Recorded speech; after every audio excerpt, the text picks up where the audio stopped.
Chinese warship flotilla that had entered into the Indian Ocean, reportedly heading for the Maldives Islands, has turned around and returned to the South China Sea, says highly credible Indian Navy sources. On Tuesday, Reuters quoted the Chinese website Sina.com to report that the 11 Chinese battleships that entered the Indian Ocean amid a constitutional crisis in the tiny tropical island chain of Maldives, now under a state of emergency, clearly suggesting the gunboat diplomacy at work.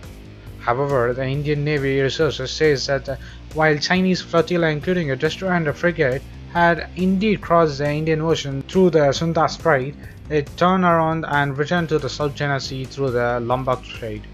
The four straits of Malacca, Sunda, Lombok, and the Ombai Wetar are used by the Chinese People's Liberation or the PLA to cross between these bases in South China Sea and the Indian Ocean.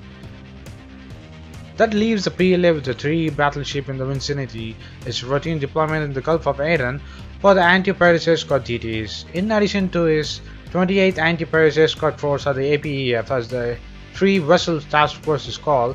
3 more PLA battleships that had formed the 27th APEF are currently visiting the African port. The Indian Navy meanwhile continues maintaining a heavy presence of the battle-ready battleship in the Arabian Sea, including many close to the Maldives. According to a Navy announcement last Wednesday, a tri-service maintenance exercise codenamed Hashim Lahar commenced on the western seaboard of 12 February 2018. This exercise includes the partition of large number of ships, submarines and aircraft from the Western Naval Command of the Indian Navy. The announcement also revealed the presence of Eastern Naval Command, Indian Army, Indian Air Force and the Indian Coast Guard units that are also shot to pursue or to participate to the build-up of the interoperability. In all, India has over 40 ships and submarines deployed in the exercise Hashim Lahar, and similar number of combat aircraft. If further signaling were needed for the ready availability of the Indian military power, the Navy also announced that the Army Amphibious Forces, specialist units used to assault and capture the island targets, were also participating in the ongoing exercise. Contact for the comments on an Indian Navy spokesperson stated, "This is a routine training exercise that is stalking and taking places. It will last for a month." In a simple strategic terms, India's proximity to the Maldives lets it project for greater force around the archipelago than the PLA for significantly longer durations.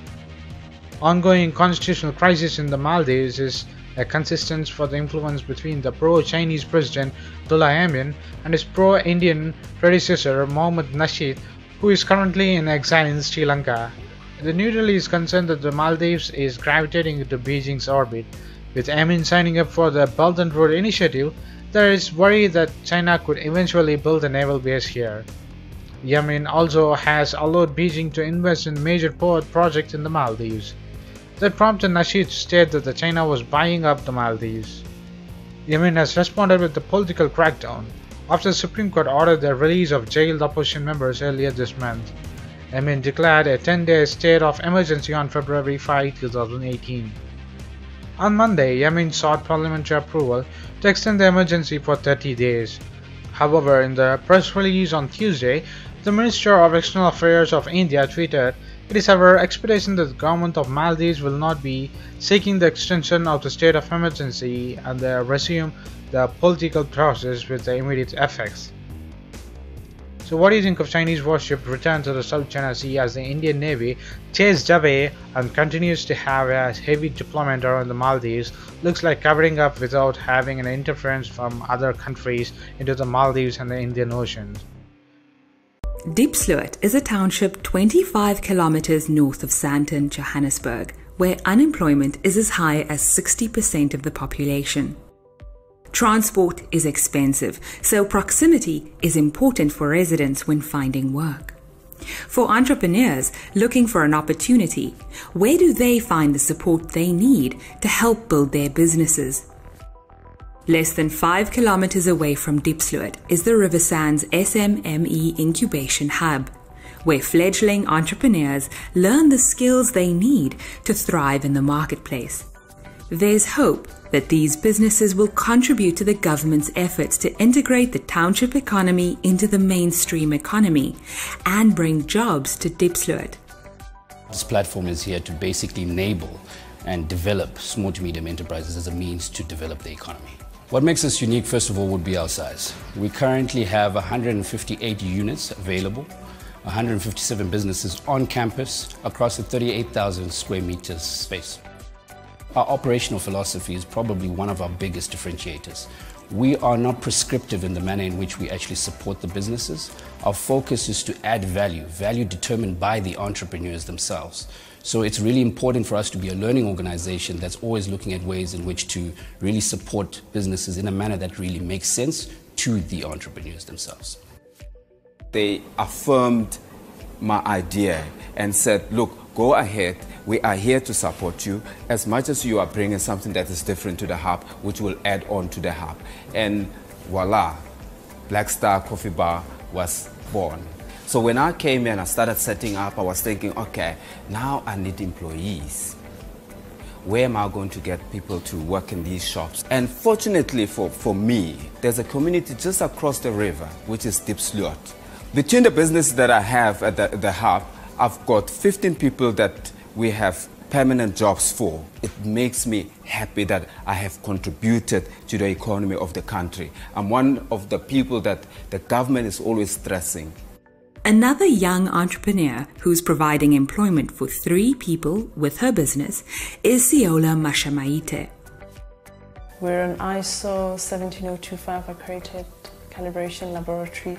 So we calibrate instruments like thermometers, hygrometers, ovens, incubators, anything that has to do with temperature and has to be verified. Currently at university there isn't any qualification that you can study towards being a metrologist. So any engineering degree would be a good start, and then from there you do individual courses that are offered by private institutions. The biggest impact would be the employing of the young people that were previously unemployed. The plan is to give them a skill that they would be able to go out here and they can be a qualified metrologist when they leave us, and with the skill they have capabilities of earning more, and that helps their families and get out of the cycle of unemployment. South Africa's innovation pioneers are changing their industries with their sights firmly on the horizon. From innovative ways to providing skills to an app that puts specialist care in the hands of caregivers in outlying areas. The Vula app brings ICT digital technology into the healthcare sector. Typically, a rural health worker would see a patient which he or she thinks might need specialist opinion. They complete a very short form on the app. The information gets sent straight to the specialist on call. The specialist on call can respond using the chat system that's built into the app, and they can help the patient accordingly. What's been amazing is that the response time from the specialist has been brought down to less than 15 minutes. That means really that the public health system has leapfrogged the private health system in some ways, because it's very hard to get hold of a private specialist within 15 minutes. So it started off with ophthalmology only, which is eye care. It's now in 14 specialties. The busiest one is orthopedics, a lot of trauma cases, broken bones. Other big ones are general surgery, internal medicine, obstetrics and gynecology. And these are really helping meet some of the major needs in our country. The other nice thing is that data just pours in, because it's making the lives of both the rural health workers and the specialists easier. It's collecting a lot of data that's used by health administrators. It shows where all the hotspots are, where many referrals are coming from, and a lot of the head of departments are now adapting their services according to this need, which before they had a feeling for, but now they've got data to show their health managers where the needs are. Our vision for the future is to take this African innovation global. I think it'll be very useful both in other African countries as well as other countries that face similar healthcare problems. A lot of first world countries also have problems around referrals and giving advice to rural areas, and I really think that we can showcase this at a global level. Innovation means change, whether through an app or an incubator. This new way of doing business has the potential to create jobs, transform the workforce, and drive growth by creating new industries and new services. Post your comments below, and if you like this video, please give it a thumbs up and follow us on social networks and subscribe to our channel. And thanks for watching. This is WC Daily. Think big, think different. Bye.